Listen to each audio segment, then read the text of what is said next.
No ar, a TV Grupo de Fraternidade Espírita de Ouro Preto.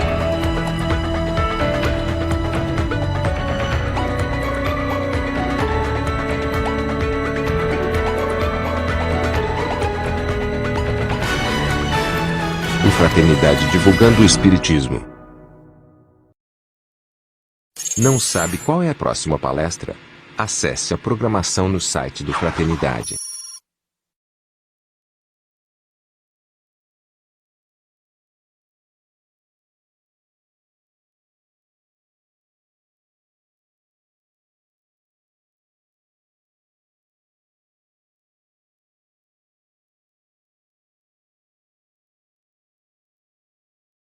Uma boa noite a todos.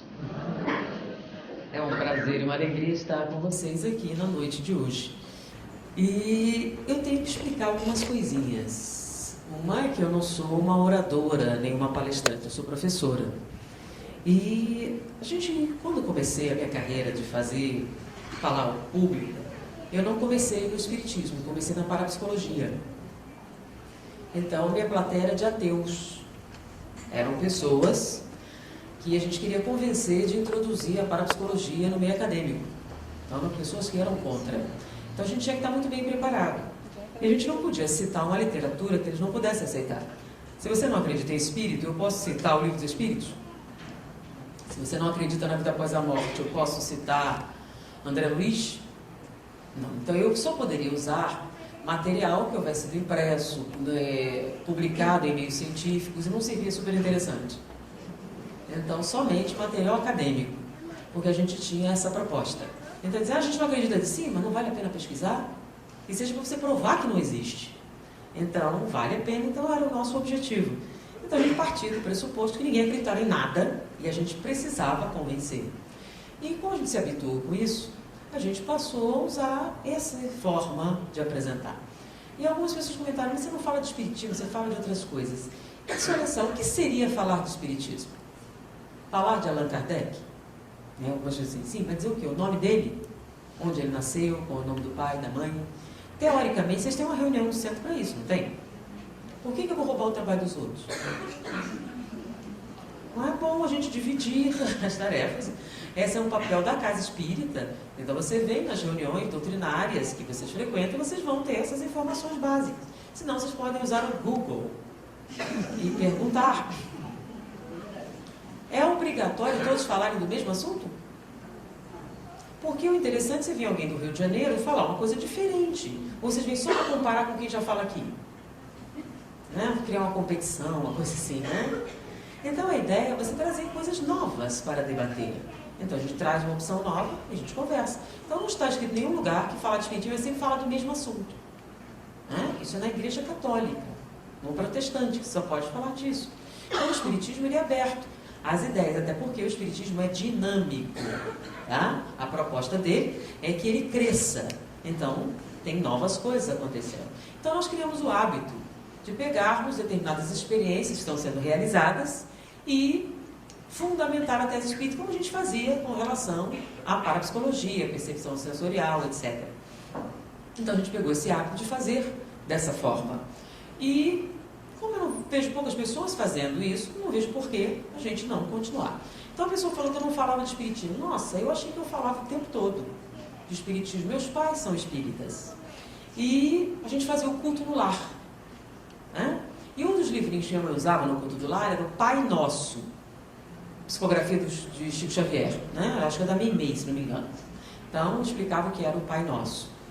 E, justamente, esse momento do livro me trouxe agora um trabalho que está sendo realizado, muito interessante, que foi publicado agora em 2014. Mas, voltando a essa experiência, ela dava no culto esse livrinho, e em um determinado momento ela perguntou para o meu irmão do meio, Wallace, o que é tentação?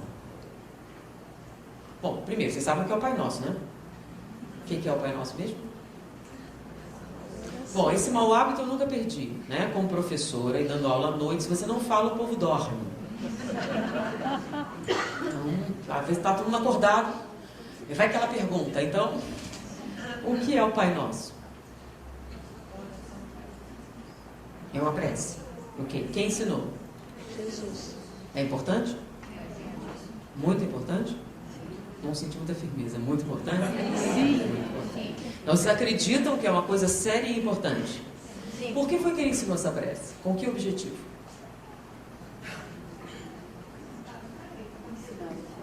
Como devemos falar com Deus? Ou seja, uma maneira mais eficiente de falar com o Criador. Então é muito sério. Muito mesmo. Ok, então vamos voltar à situação anterior. Minha mãe perguntou para o meu irmão: Wallace, o que é tentação? E ele respondeu prontamente: é um buraco bem fundo. E meu filho? Um buraco bem fundo. Ué, a gente não está sempre pedindo o pai não deixar a gente cair na tentação?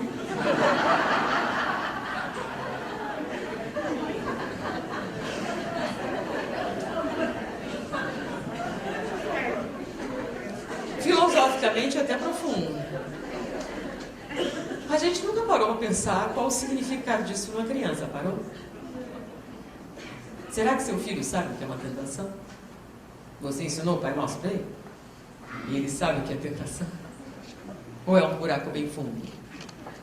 Mas essa cena me veio à memória porque eu estava fazendo uma consulta médica, então estava a TV lá passando um programa protestante, numa TV protestante, e num determinado momento o repórter falando com crianças, né? Chegou para o menino e perguntou: meu filho, você sabe que o demônio existe? Sei. E você sabe como ele é? Sei. Como é o demônio? É o homem do saco. Por que, meu filho, é o homem do saco? Não, a gente sabe disso. Deus diz que é o homem do saco. Como assim Deus diz que é o homem do saco? A gente está sempre falando para ele nos proteger do mal, amém. É. E nos livrai-nos do mal, amém. É. Querem que eu traduza? E nos livrai do mal, amém. Do mal, amém. O homem do saco. E várias crianças concordaram com eles. Devem ter conversado sobre isso. E o mal, amém, é algo muito perigoso, porque o pai tem que nos proteger do mal, amém. Isso, junto com a tentação, que é um buraco bem fundo, nos chamou a atenção sobre: o Pai Nosso é realmente importante? Realmente importante? Então, o que é tentação, gente? Tentação é uma coisa ruim?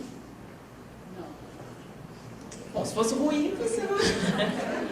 Se fosse ruim, você não estaria tentado, estaria? Então, normalmente a tentação tem que ser alguma coisa o quê? Mas o que é a tentação? Qual o significado dessa palavra? E olha só, vocês rezam todo dia: não nos deixeis cair em tentação, e não sabem o que é. É um buraco bem fundo para vocês. É isso? É um buraco bem fundo? Bom, outra pergunta: qual é a tentação que a gente deve evitar? Ele especifica na prece? Não nos deixeis cair na tentação do dinheiro. Não. Do sexo. Do poder. Não. Qual tentação então? Todas. Sundae de chocolate incluído. Ele especificou qual era? Então qualquer uma? Não, algumas sim, outras não. Quais a gente deve evitar e quais a gente deve deixar para lá? Isso não tem problema. Mas é uma tentação. Mas ele especificou qual era ou ele disse qualquer uma? Quando ele não especifica, você escolhe. Por exemplo, essa aqui é uma boa. Eu vou casar mesmo? Não é um problema, é? Não, né? Entenderam o que eu estou falando? Essa mesmo. Não é um problema, né? É igual sundae de chocolate. Depende. Ué, você disse que pode escolher? Porque não especificou, você escolhe qualquer uma, certo? Não, ou eles são todas? O sundae de chocolate incluído junto com essa.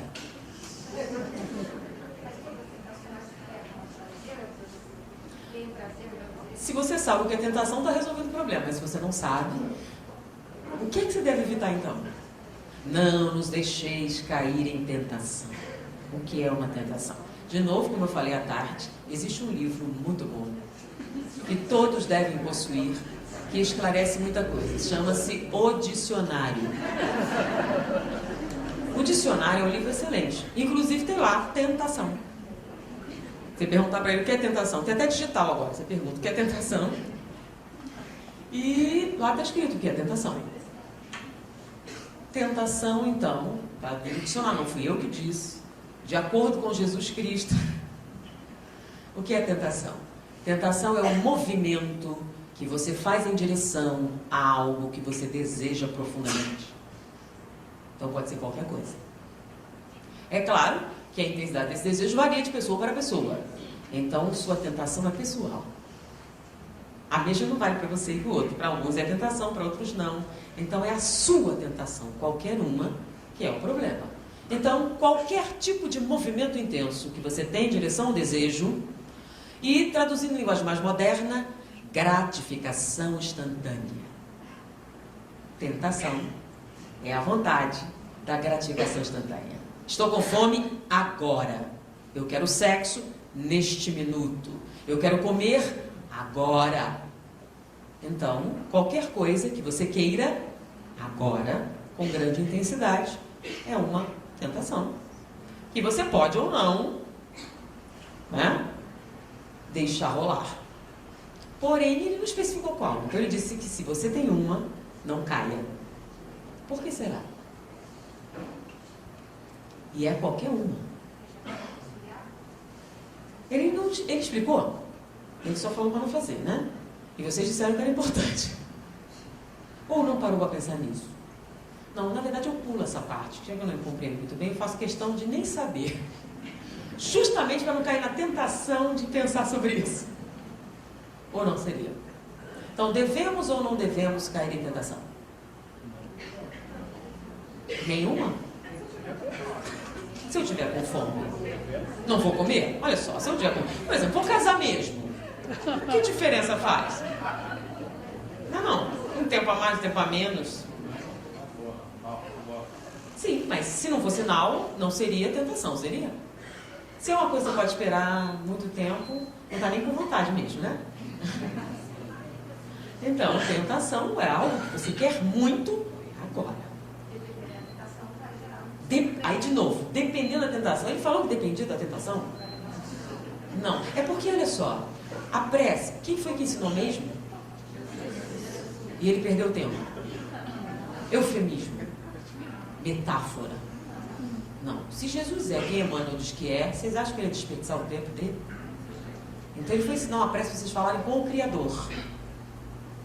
E ele não botou condição nenhuma, botou? Ele foi meio taxativo até, né?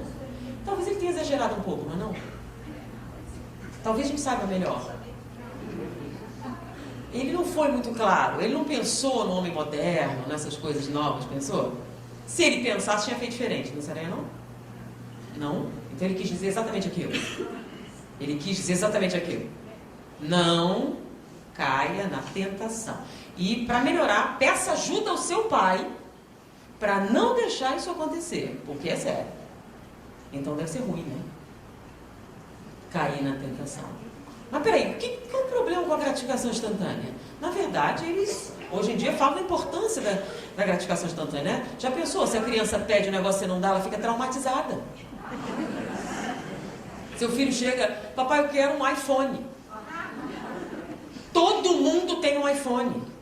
Só eu não tenho um iPhone. Eu vou sofrer bullying. E aí você faz um sacrifício e dá para ele um iPhone. Para que ele possa se enturmar. Para que ele possa desenvolver relações sociais sólidas. Uma rede. Né? Não é? Porque senão, como é que vai ser? Então o neném chora, você imediatamente faz o quê? Ah, mas está errado isso? Não foi eu que disse, foi Jesus. Não nos deixeis cair em tentação. Ou seja, não corra atrás da gratificação instantânea. É melhor esperar. Não foi isso, não? Tem outra tradução? Bom, se o significado de tentação é gratificação instantânea, não nos deixeis atender à gratificação instantânea. Ou seja, é melhor esperar. O quê? Qualquer coisa que seja o que você quer. O que o vizinho quer não adianta. É o que você quer. Bom, e daí? Tá certo ou tá errado? que a gente não faz então? Pois é. Devemos ou não cair na tentação? Devemos? Bom, é aí que fica interessante, né? Na década de 50, 60, um pesquisador resolveu fazer um teste com crianças de uma creche entre 4 e 5 anos de idade. Tá? Esse teste passou a ser conhecido como o teste do marshmallow. Na verdade, não chama assim, foi um repórter Times que deu esse nome. Então, o teste consistia no seguinte: ele colocava a criança numa sala, com uma mesa, uma única mesa, nenhuma decoração, e oferecia para ela, não era marshmallow, era o seu doce favorito. Esse doce é seu. Já é seu. Você não precisa fazer nada. É seu. Porém, se você esperar eu voltar para comer, além desse, você ganha outro igual. Você vai ter 2. Ou seja, era um problema ela comer o doce? Não. Era desonestidade ela comer o doce? Não. O doce já era dela. Tá? Não havia nenhum problema, nenhuma condição. Ele só disse o seguinte: se você esperar eu voltar, em vez de 1, você ganha 2. E ele saía entre 15 e 20 minutos. E deixava a criança sozinha com o doce na frente dela e mais nada para distrair. O que vocês acham que aconteceu?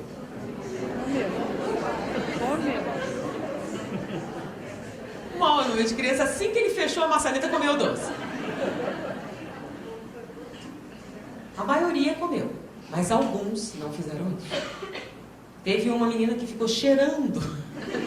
Ela cheirava, fungava o negócio, a mão, o tempo todo. Um outro lambeu, ele lambia em volta. Esse tadinho, ele abaixou nos cantinhos e ficou fiscalizando todas as rodapés da sala, dando voltas para não olhar para o doce. Ai, que dó! Uma mastigou os cabelos, ficou de cabeça para baixo, tentou bananeira, fez tudo para não olhar para o doce. Ou seja, menos de 20% não comeu o doce. Esperou ele voltar.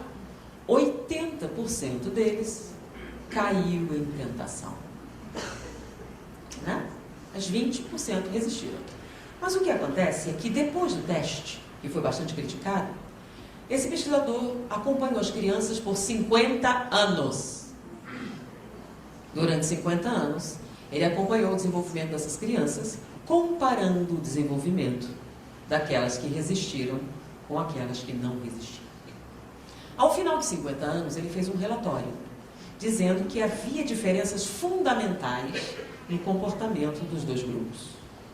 A questão é: Tostines vende mais porque é fresquinho ou é fresquinho porque vende mais? A questão é que as diferenças eram tão significativas e tão radicais que ele propôs: essas crianças tiveram um comportamento diferente porque tinham cérebros diferentes, ou eram geneticamente diferentes, ou alguma coisa que elas fizeram as levou a manter essas diferenças. Então, a segunda parte da pesquisa levou 10 anos. Um grupo de neurologistas avaliou a cerebração daquelas crianças, já eram adultos, para ver se elas tinham diferenças cerebrais, estruturais ou genéticas. Genéticas não, mas cerebrais e estruturais sim, elas tinham diferença. Bom, elas tiveram aquele resultado por causa da diferença ou a diferença aconteceu por causa do resultado?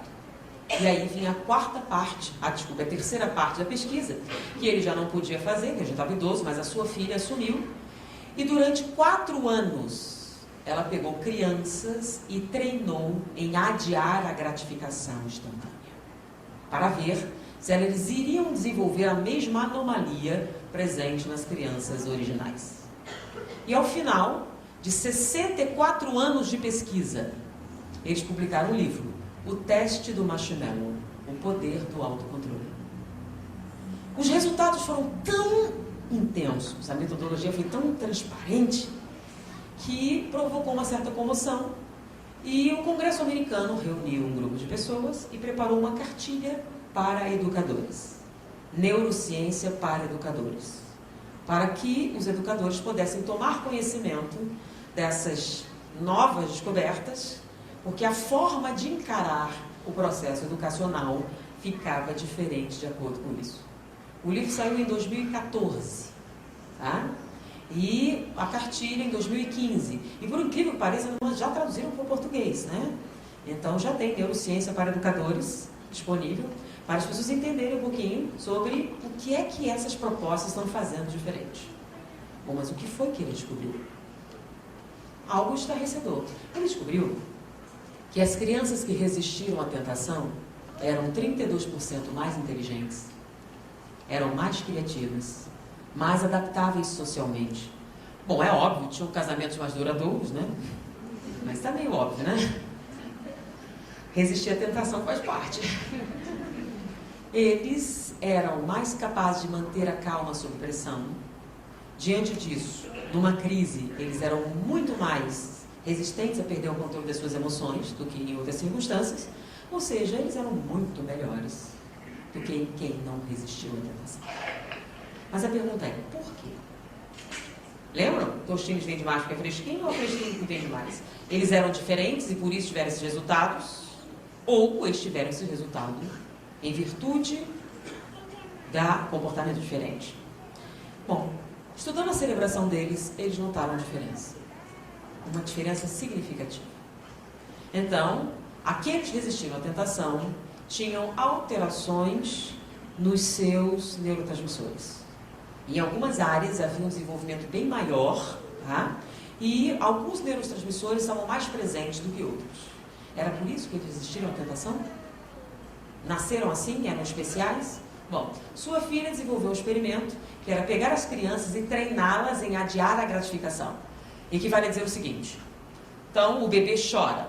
Em vez de automaticamente atender, aumentava cada vez mais o tempo antes de atender. Tá? E fazia isso e as crianças começavam então a verificar que elas seriam atendidas, mas não no tempo imediatamente equivalente.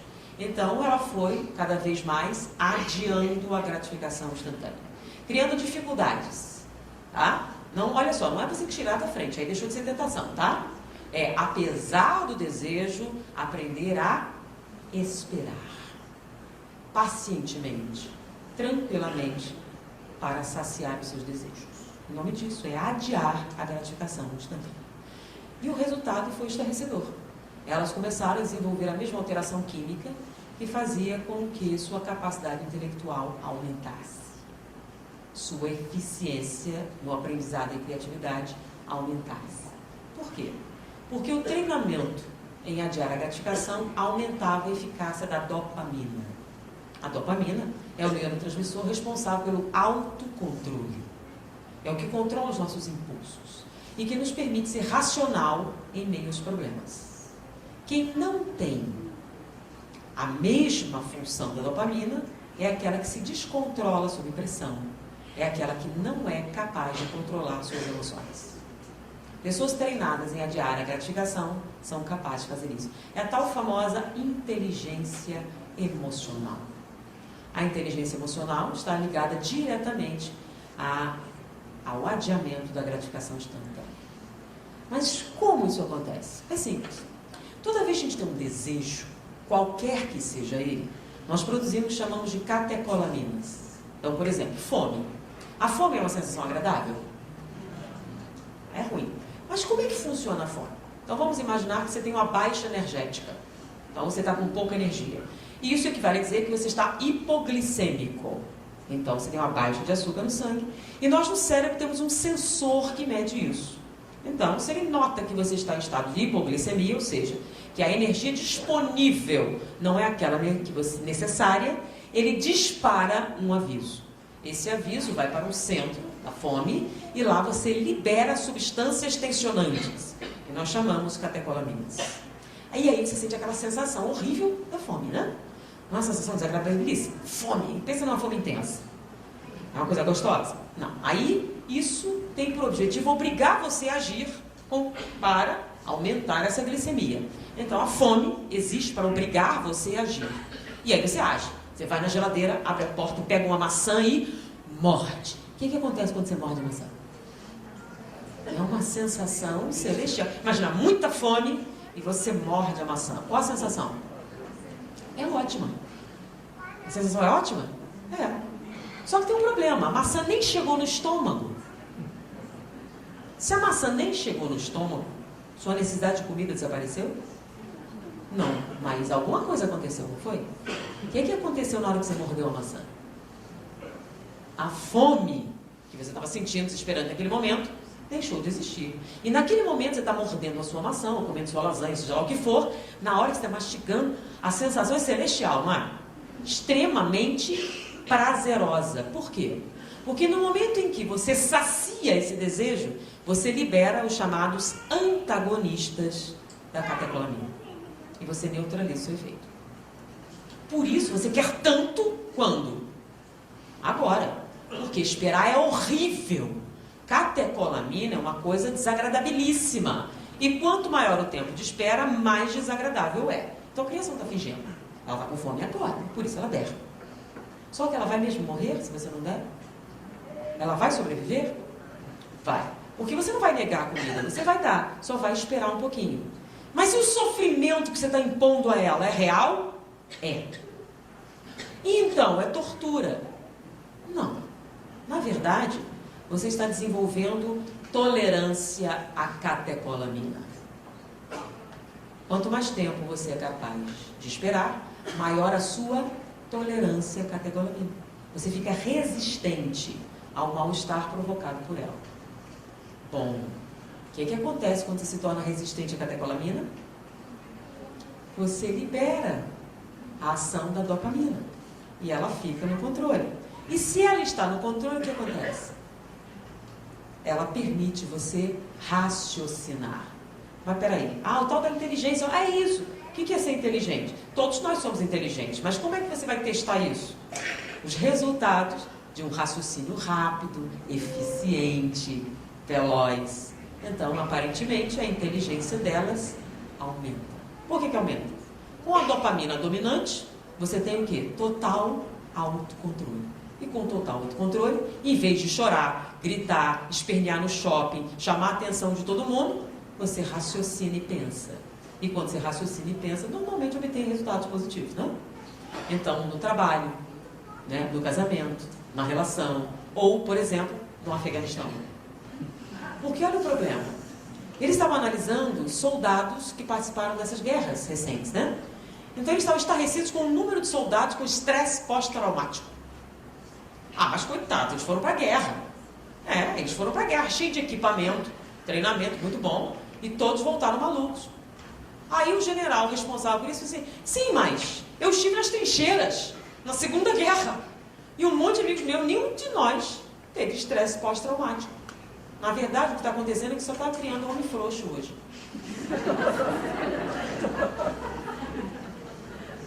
Nós estávamos lá sem equipamento, sem treinamento adequado, sem nada, e ninguém veio com frescura. Não fui eu que disse, foi o general, né? Bom, e ele estava falando, não é possível. Então, não é possível. O que ele estava dizendo? As pessoas simplesmente não conseguem lidar com o desconforto, com a frustração, com a impossibilidade. Perdeu o emprego, resolve se matar. Não conseguiu a promoção, entra em depressão profunda. É por quê? Porque a sociedade moderna é muito terrível? Não, é porque o que acontece quando você dá tudo que a criança quer na hora que ela pede? Ela fica o quê? Qual é o nome de dar? E o que acontece quando ela cresce? Isso se reflete em quê? A total incapacidade de lidar com a catecolamina. Toda vez que ela é liberada no sistema, ele entra em pânico. Por quê? Porque é horrível. E você sabe que quanto mais velho você fica, mais sensível. E como você não foi treinado na infância, na tolerância, você desenvolve intolerância à catecolamina. Basta liberar para você entrar em parafuso. Você entra em desequilíbrio de neurotransmissores e dá origem aos transtornos bipolares, transtornos depressivos, transtorno psicótico com a maior facilidade. Então, ele supõe que a nossa tendência a transtornos mentais vem da falta de disciplina na infância. Equivale a dizer que resistir à tentação é uma boa.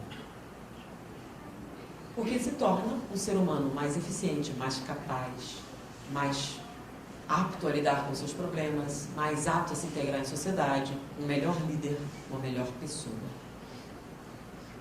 Bom, ele confirmou isso sim. As crianças que começaram a treinar em adiar a gratificação começaram a ter desempenhos escolares melhores. Porque na experiência original, o que ele notou? Por que chamou atenção? Aqueles que resistiram à tentação tinham notas melhores, melhores desempenhos escolares, tinham menos problemas sociais, menos transtornos comportamentais. O que tem a ver uma coisa com outra? Tudo. Então, se você é treinado na gratificação instantânea, você simplesmente não consegue lidar com problemas. Não consegue lidar com a fome. Isso ocasiona alguns transtornos, por exemplo, né? Eu falei que a fome é desagradável, né? E você come um pedaço de bolo. Na hora que você está comendo é maravilhoso, não é? Terminou, você continua com fome. Aí você come um segundo pedaço de bolo. E quando você está comendo é ótimo. Quando termina, você continua com fome. Você come o terceiro pedaço. No sétimo, você está até aqui, está quase vomitando o bolo. Mas você continua com fome. Por quê? Essa fome é real? Tanto é real que você dá um moderador de apetite, funciona, ela fica magrinha. Mas depois o que acontece? A fome é real. O que acontece é que a fome que ela está sentindo não é de bolo, é de outra coisa. Por exemplo, alguém que sofre de falta de atenção, né? Você tem um parceiro e não te dá atenção. Aqui, deixa pra lá, vamos no shopping fazer compras. O nome disso é compensação. Então, na hora que você está ali comprando, você se sente ótima. Só que quando termina, está cheio de dívidas. E comprou um monte de coisa que você não precisava. Mas você volta e faz de novo. Por quê? Você não consegue lidar com a catecolamina, você quer aliviar. Serve qualquer coisa, inclusive a compensação. Você tem desejos sexuais não satisfeitos. Comer bolo é tão bom quanto. Vamos comer bolo. Você fica obesa e com os mesmos problemas anteriores. Talvez até piore. E resolveu o seu problema? Então, por que você faz isso? Porque você não consegue lidar com a catecolamina. Então, serve tudo para aliviar os sintomas do desejo premente. Então, por exemplo, vou casar mesmo, né? E se não casar? Você pode mudar de ideia? Talvez possa, né? Por exemplo, na codificação você tem os casamentos de provas, casamento de expiação, casamento feliz, não tem? Só que tem uma modalidade nova que não está lá, porque é moderna. É o acidente de percurso. O que é um acidente de percurso? Você vai para um bar, enche a cara e deu no que deu. Estava no programa? Não. Mas você vai ter que lidar com isso. Por que você fez isso? Vamos ver que isso é uma incoerência. É uma forma de compensação, uma forma de fuga. E você faz isso porque não consegue lidar com a catecolamina. Vamos lá. Muitos de vocês comeram antes de vir para cá, não foi? Todos escovaram os dentes? Eu não trouxe minha bolsa, mas eu tenho um paletó, uma escova de dentes. Alguém quer emprestada? Tá limpinha. Eu sempre lavo depois de usar. Alguém gostaria de me emprestar? Vocês sabem a importância da higiene bucal? Depois de comer e tudo? Não querem emprestar? Eu vi o povo comendo aqui, mastigando, tomando Coca-Cola. Querem escova emprestada? Eu uso Listerine e tenho um programa, tenho assistência dentária. Não querem emprestar? Por que não? Por que não? Cada um tem que ter a sua pessoal. Mas qual o problema? Está limpa. Eu não sou possessivo, eu empresto. Qual o problema? É um problema? Eu vejo o povo fazendo cara de nojo, estou dizendo que é limpinha. É anti-higiênico. Olha a cara de nojo que você está fazendo. Anti-higiênico. Sim. Vocês concordam com isso? É anti-higiênico, pessoal, etc. Ok. Vocês são tão hipócritas e incoerentes, né? Vocês vão numa festa, deixam uma pessoa estranha enfiar a língua na sua boca e não acham estranho.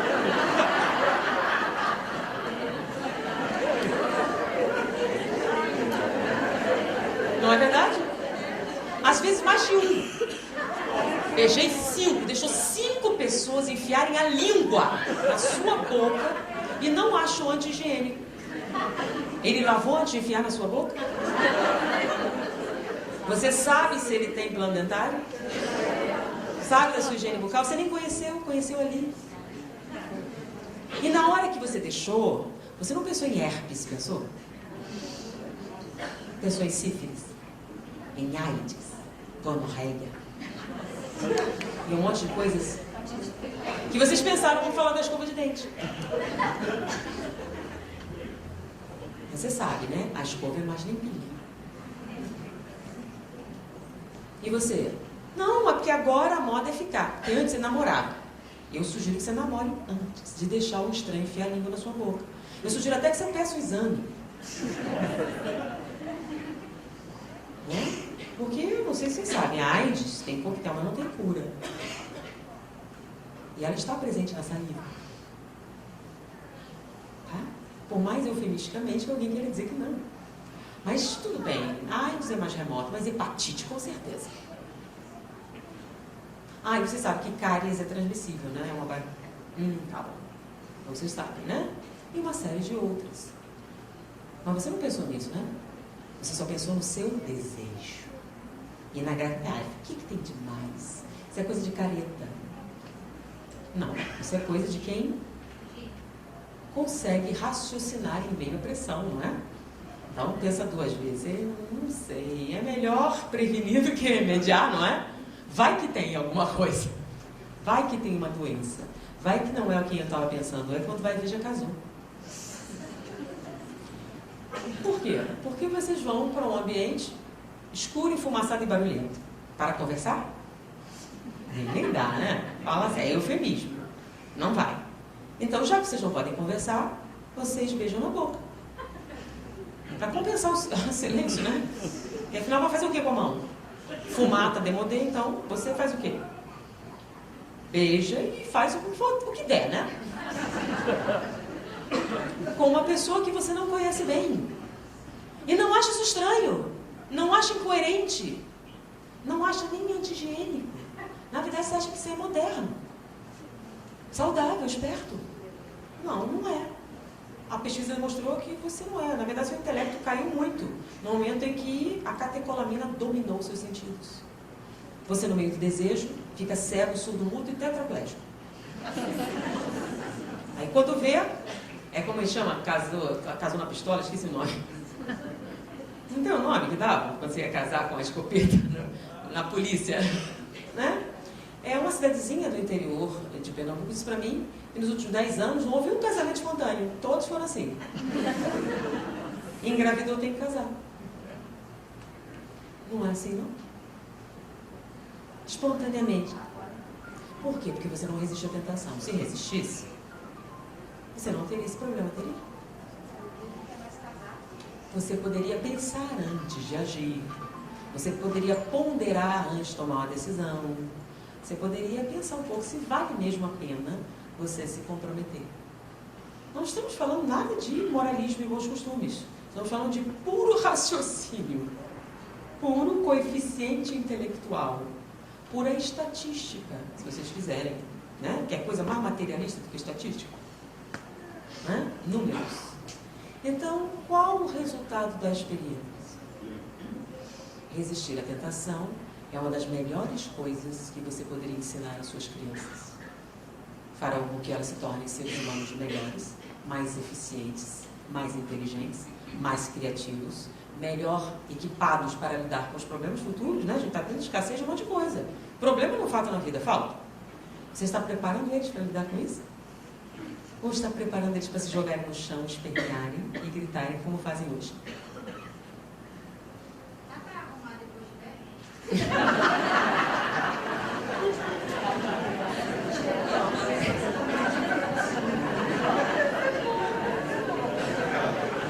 Poder pode, por isso Jesus mandou você rezar. Só que como tudo é muito mais doloroso, depois você cresce. Então livrar as crianças do mau hábito é uma coisa, livrar um adulto disso é outra. Por que dói mais? Porque você é mais sensível à catecolamina do que a criança. A criança tira de letra, porque o organismo dela é mais resistente. O nosso não é. Então, se um recém-nascido cair dessa altura, não acontece nada. Se você cair, se quebra todinho.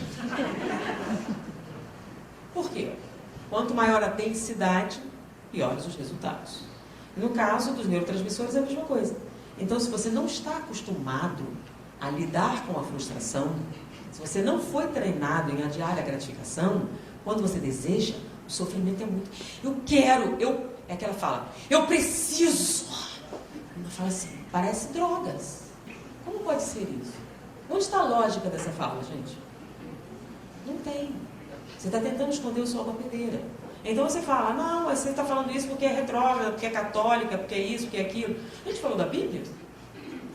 Não. A gente falou de neurociência.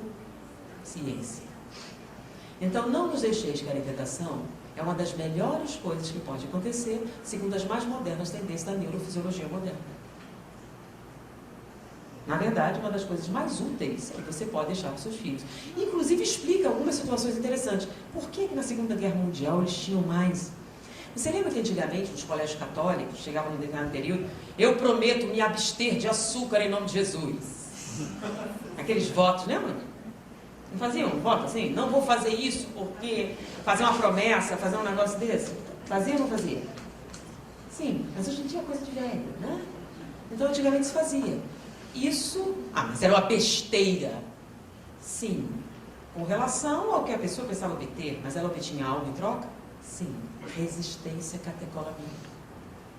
Se tornavam pessoas mais estáveis, que lidavam melhor com os problemas, mais resistentes, mais confiáveis, mais fiéis, mais leais. Você sabe a diferença, né? Lealdade, fidelidade, honra. São palavras meio fora de moda, né? Junto com o resto. Junto com a tentação, junto com tudo. A honra vai para os infernos. Por quê? Tem lugar na nossa sociedade essa palavra? Fidelidade? Lealdade? Então, qual é a diferença, gente? Lembra? Empenho minha lealdade ao rei da França. Quando você empenha a sua lealdade, você promete, se ele precisar de ajuda, você ajuda. Mas você não prometeu exclusividade, prometeu? Não. Fidelidade é: prometo a minha honra em nome exclusivamente de fulano. Então, fidelidade é exclusividade. Então, se você faz um voto de fidelidade, o que você está dizendo? Você está pressupondo exclusividade, mas você não é capaz de cumprir, porque a catecolamina não deixa. Né?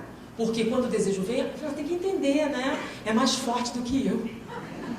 Ah, não é isso não? Não fala isso? É mais forte do que eu. A carne é fraca.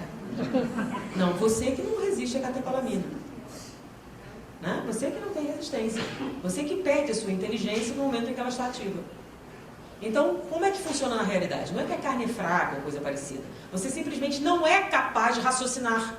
Não tem o suficiente. Não tem autocontrole. Você não tem dopamina suficiente para raciocinar. Vale a pena fazer isso? Eu vou lidar bem com os resultados dessa experiência? Esses minutos de prazer valem o sofrimento que vai valer?